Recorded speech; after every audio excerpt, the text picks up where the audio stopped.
অভিশংসন প্রক্রিয়ার মধ্যেই দক্ষিণ কোরিয়ার প্রেসিডেন্টের বিরুদ্ধে এবার রাষ্ট্রদ্রোহিতার অভিযোগ। তদন্তে পুলিশ, চাপের মুখে সেনাপ্রধানের পদত্যাগ।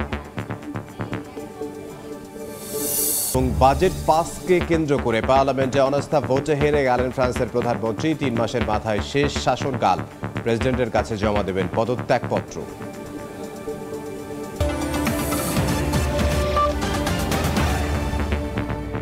আন্তর্জাতিক সময়ের সঙ্গে আছি আমি ইমদাদুল হক।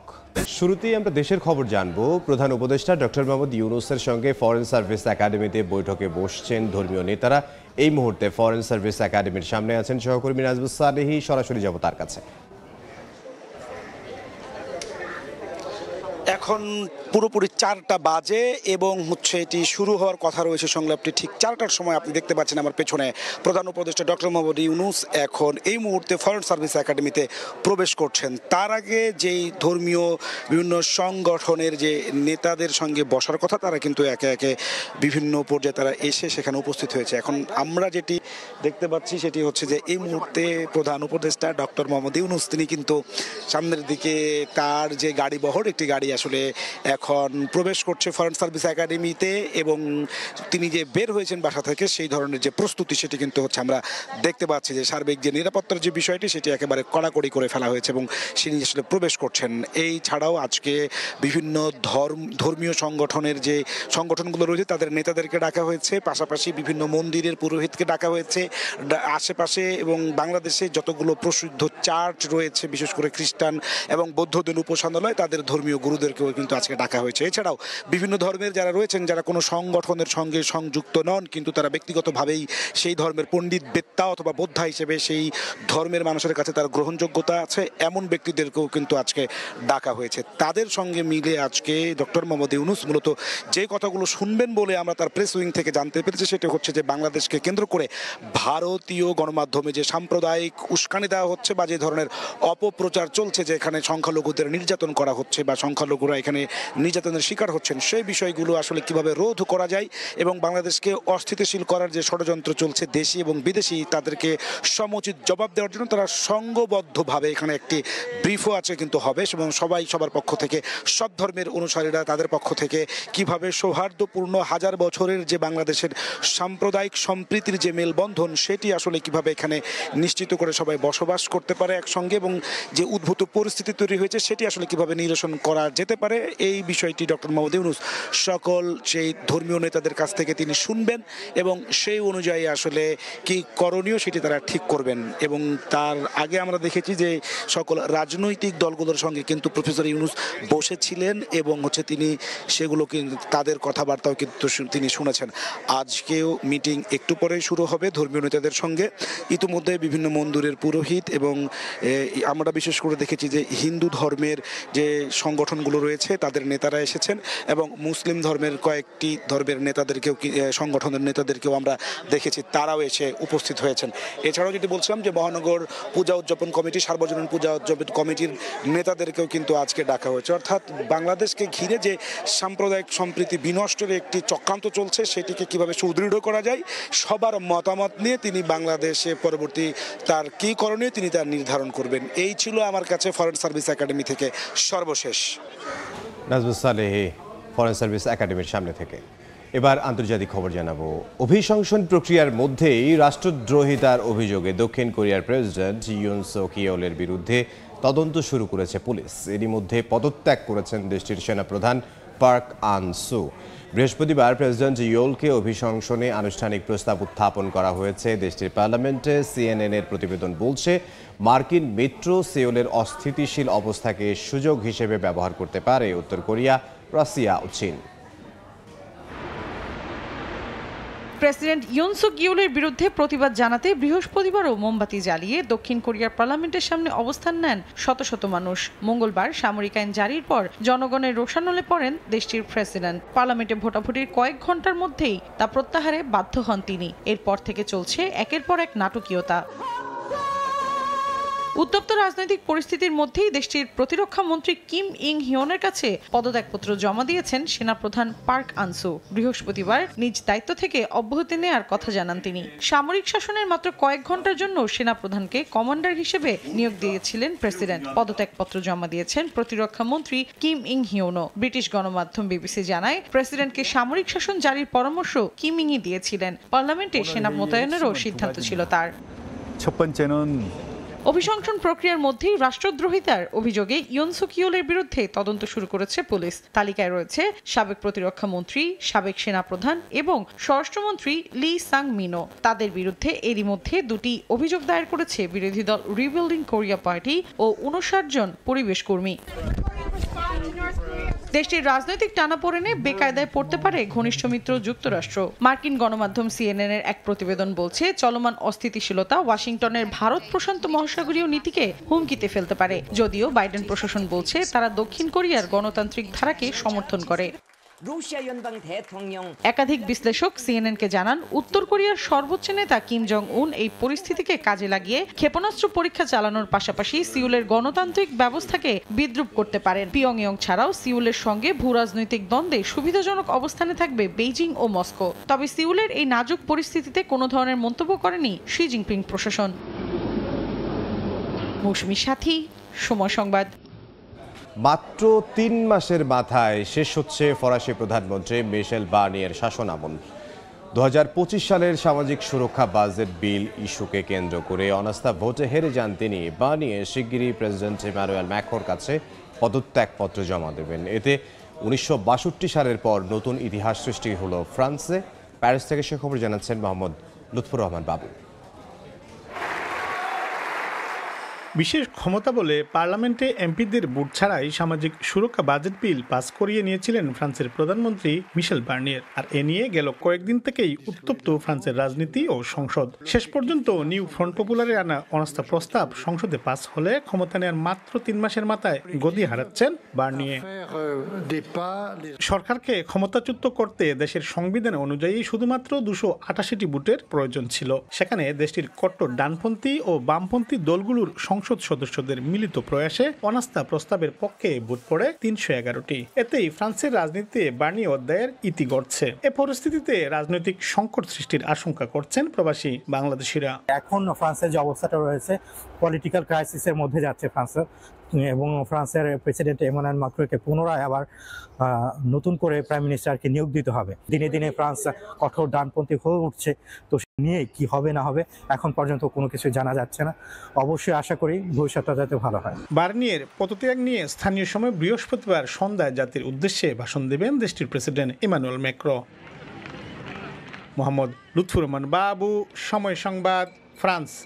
রাশিয়া ও চীন একযোগে জার্মানিতে সাইবার হামলা করতে পারে বলে আশঙ্কার কথা জানিয়েছেন চ্যান্সেলর ওলাফ শলৎজ। বুধবার পার্লামেন্টে জার্মানির বিরুদ্ধে হামলা ও ষড়যন্ত্রের বিষয়ে সতর্ক থাকার পরামর্শও দেন তিনি। জার্মানি থেকে বিটু বড়ুয়ার রিপোর্ট। যে কোনো মুহূর্তে সাইবার আক্রমণের শিকার হতে পারে জার্মানি। ইউক্রেনকে সকল ধরনের সহযোগিতার কারণে ষড়যন্ত্রের অংশ হিসেবে এমন হামলা করতে পারে চীন ও রাশিয়া। বুধবার জার্মানির জাতীয় সংসদে ইউক্রেন ইস্যুতে প্রশ্নোত্তর পর্বে এমন আশঙ্কার কথা জানান চ্যান্সেলর ওলাফ শলৎজ। দেখুন, এখানে লুকানোর কিছু নাই যে আমরা আমাদের সর্বস্ব দিয়ে ইউক্রেনের পাশে দাঁড়িয়েছি, আর এ কারণে আমাদের বিরুদ্ধে ষড়যন্ত্র হচ্ছে। তাই ষড়যন্ত্রের অংশ হিসেবে রাশিয়া এবং চীন যে কোনো সময় আমাদের দেশে সাইবার হামলা চালাতে পারে। সবাইকে সতর্ক থাকতে হবে। আগামী ফেব্রুয়ারিতে জার্মানির জাতীয় নির্বাচন, ততদিন ইউক্রেনের জন্য সহযোগিতা অব্যাহত রাখা হবে কিনা এমন প্রশ্নে শলৎজ ইতিবাচক উত্তরে বলেন, জার্মানি সবসময় ইউক্রেনের পাশে থাকবে। ইউক্রেন ইস্যুতে আমাদের সবাইকে মাথা ঠান্ডা রেখে সিদ্ধান্ত নিতে হবে। যদিও আমরা সবচেয়ে বেশি সাহায্য ইউক্রেনের জন্য দিচ্ছি, অন্য কোথাও থেকে আসা সিদ্ধান্ত অনুযায়ী আমরা ইউক্রেনকে সব দিয়ে দিতে পারি না। ইউক্রেনের জন্য সব ধরনের রসদ জার্মানি সরবরাহ করলেও রাশিয়ার ভূখণ্ডে হামলায় সক্ষম ক্রুজ ক্ষেপণাস্ত্র বা মিসাইল টাউরুসের মতো ভয়ঙ্কর মরণাস্ত্র ইউক্রেনকে দেয়া হবে না বলেও সাফ জানিয়ে দেন শলৎজ। বলেন, এই মুহূর্তে ইউক্রেনে ন্যাটো বাহিনী মোতায়েনের কোনো পরিকল্পনা নেই। জার্মানি থেকে বিটু বড়ুয়া, সময় সংবাদ। যুক্তরাষ্ট্রের গোয়েন্দা সংস্থা FBI এর প্রধান হিসেবে ক্যাশ প্যাটেলকে বেছে নেয় ট্রাম্পের সিদ্ধান্ত ঘিরে আন্তর্জাতিক মহলে চলছে তুমুল আলোচনা। গুরুত্বপূর্ণ পদে দায়িত্ব পালনের ক্ষেত্রে কতটুকু নিরপেক্ষ থাকতে পারবেন ক্যাশ প্যাটেল তা নিয়ে উঠেছে প্রশ্ন। কারণ ট্রাম্পের মতো তিনিও এতদিন এফবিআই এর সমালোচনা করেছেন, ইঙ্গিত দিয়েছেন দায়িত্ব গ্রহণের পর এফবিআই এর কার্যক্রম থেকে গোয়েন্দা তথ্য সংগ্রহের কাজকে বাদ দেয়ার। যুক্তরাষ্ট্রের গোয়েন্দা সংস্থা federal bureau of investigation FBI এর প্রধান হিসেবে ভারতীয় বংশোদ্ভূত ক্যাশ প্যাটেলকে বেছে নিয়েছেন দেশটির নবনির্বাচিত প্রেসিডেন্ট ডোনাল্ড ট্রাম্প। আগামী জানুয়ারিতে ট্রাম্প ক্ষমতায় বসার পর সংস্থাটির নেতৃত্ব দিতে যাচ্ছেন তিনি। তবে ট্রাম্পের এই সিদ্ধান্ত ঘিরে আন্তর্জাতিক অঙ্গনে চলছে তুমুল আলোচনার সমালোচনা। এফবিআই প্রধানের মতো গুরুত্বপূর্ণ পদে দায়িত্ব পালনের ক্ষেত্রে তিনি কতটুকু নিরপেক্ষ থাকতে পারবেন তা নিয়েও তোলা হচ্ছে প্রশ্ন। ক্যাশ প্যাটেল হিসেবে পরিচিত হলেও তার পুরো নাম Kashyap Pramod Vinod Patel. University of Richmond থেকে ক্রিমিনাল জাস্টিস অ্যান্ড হিস্ট্রি বিষয়ে স্নাতক করেন তিনি। ট্রাম্পের প্রথম মেয়াদে 2019 সালে মার্কিন প্রশাসনে যোগ দিয়েছিলেন ক্যাশ প্যাটেল। একজন আইনজীবী হিসেবে সরকারি কাজে তার অভিজ্ঞতা ছিল কম, কিন্তু ট্রাম্প প্রশাসনে দ্রুত তার উত্থান হয়। এ বিষয়ে বিভিন্ন গণমাধ্যম জানায় ক্যাশের এই উন্নতির পেছনে ছিল ট্রাম্পের প্রতি তার পূর্ণ আনুগত্য। দেশটির জাতীয় নিরাপত্তা কাউন্সিলের সন্ত্রাস বিরোধী বিভাগ দেখভালের দায়িত্বে ছিলেন তিনি। পরে মার্কিন প্রতিরক্ষা দফতরের চিফ অফ স্টাফ পদে কাজ করেছেন। এফবিআই ঘিরে প্রায় নিজের অবিশ্বাসের কথা সামনে এনেছেন ট্রাম্প। সংস্থাটি রাজনৈতিকভাবে পক্ষপাতদুষ্ট বলেও অভিযোগ তার। ট্রাম্পের ভাষ্যমতে ক্যাশ প্যাটেল এফবিআই এর বিশ্বস্ততা, সাহসিকতা ও সততা ফিরিয়ে আনবেন। সংস্থাটির দায়িত্ব পেলে আমেরিকায় মহামারীর মতো বেড়ে চলা অপরাধে লাগাম টানবেন তিনি। অভিবাসীদের অপরাধী চক্রগুলোকে ধ্বংস করে দেবেন। একই সঙ্গে মার্কিন সীমান্তে মানব ও মাদক পাচার বন্ধ করবেন ক্যাশ। চলতি বছরের শুরুতে একটি সাক্ষাৎকারে ক্যাশ প্যাটেল বলেছিলেন এফবিআই এর কার্যক্রম থেকে গোয়েন্দা তথ্য সংগ্রহের কাজকে বাদ দেবেন তিনি। এছাড়া ওয়াশিংটন ডিসির পেনসিলভেনিয়া অ্যাভিনিউয়ে এফবিআই এর প্রধান কার্যালয় বন্ধ করে দেবেন। তবে যতই বিতর্ক আর সমালোচনা থাকুক না কেন, ক্যাশ প্যাটেলকে নিয়ে উচ্ছ্বাসের কমতি নেই দেশটির নবনির্বাচিত প্রেসিডেন্ট ট্রাম্পের। মৌসুমী সাথী, সময় সংবাদ। দেখছেন আন্তর্জাতিক সময়। ক্যারিবীয় দ্বীপরাষ্ট্র কিউবায় আবারও ভেঙে পড়েছে বিদ্যুৎ ব্যবস্থা। দেশটির প্রধান বিদ্যুৎ উৎপাদন কেন্দ্র বন্ধ হয়ে যাওয়ায় জাতীয় গ্রিডে বিপর্যয় দেখা দেয়। এতে বিদ্যুৎহীন হয়ে পড়েছেন লাখ লাখ মানুষ। এরই মধ্যে স্কুল বন্ধ ঘোষণা সহ বেসরকারি কর্মীদের বাড়িতে থাকার নির্দেশ দিয়েছে কিউবা সরকার। বিদ্যুৎ ব্যবস্থা স্বাভাবিক করতে চেষ্টা চালিয়ে যাওয়ার কথা জানিয়েছে সংশ্লিষ্ট কর্তৃপক্ষ। স্থানীয় সময় বৃহস্পতিবার নাগাদ পরিস্থিতি স্বাভাবিক হতে পারে বলে আশা করেছেন তারা।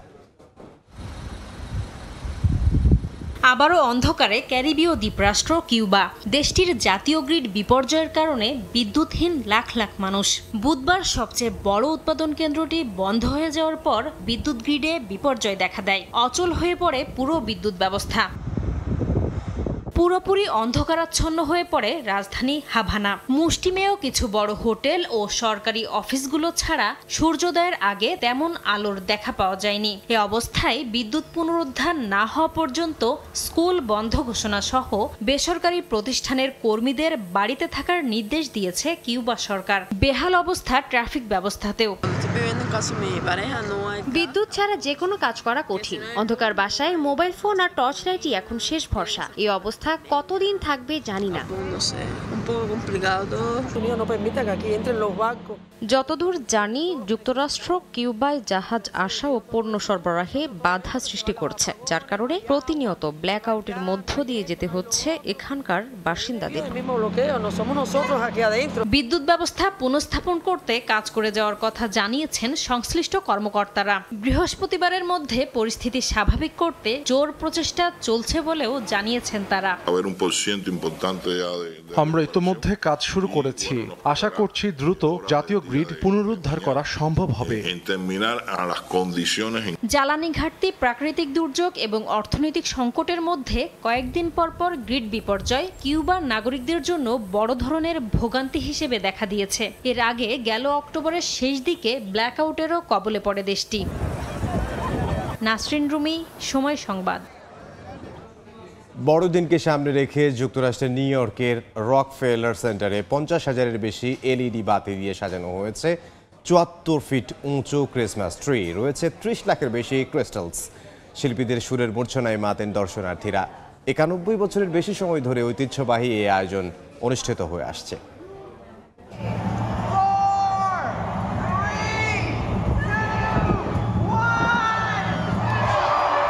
খ্রিস্ট ধর্মাবলম্বীদের সবচেয়ে বড় ধর্মীয় উৎসব বড়দিনকে সামনে রেখে স্থানীয় সময় বুধবার যুক্তরাষ্ট্রের নিউ ইয়র্কের রকফেলার সেন্টারে চলতি বছর প্রথমবারের মতো আলোকিত হয় ৭৪ মিটার উঁচু ক্রিসমাস ট্রি। এ সময় উচ্ছ্বাসে ফেটে পড়েন দর্শনার্থীরা। ১৯৫৯ সালের পর প্রথমবারের মতো ওয়েস্ট স্টক ব্রিজ ম্যাসাচুসেটস থেকে এসেছে গাছটি। ১১ টন ওজনের এই গাছটি সাজাতে ব্যবহৃত হয়েছে ৫০,০০০-এর বেশি রঙিন এলইডি বাতি, ৩০ লাখের বেশি ক্রিস্টালস সহ আরো অনেক কিছু।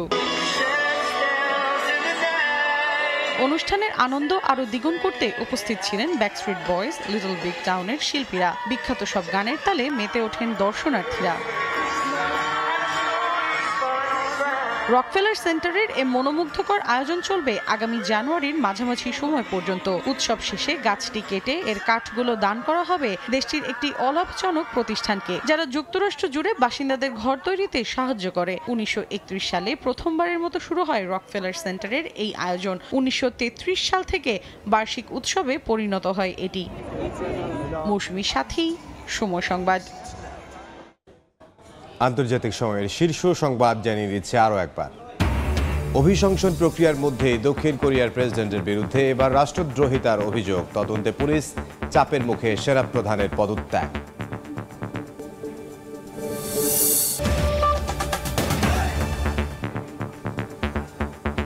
এ ছিল আন্তর্জাতিক সময়। সঙ্গে থাকুন সময়।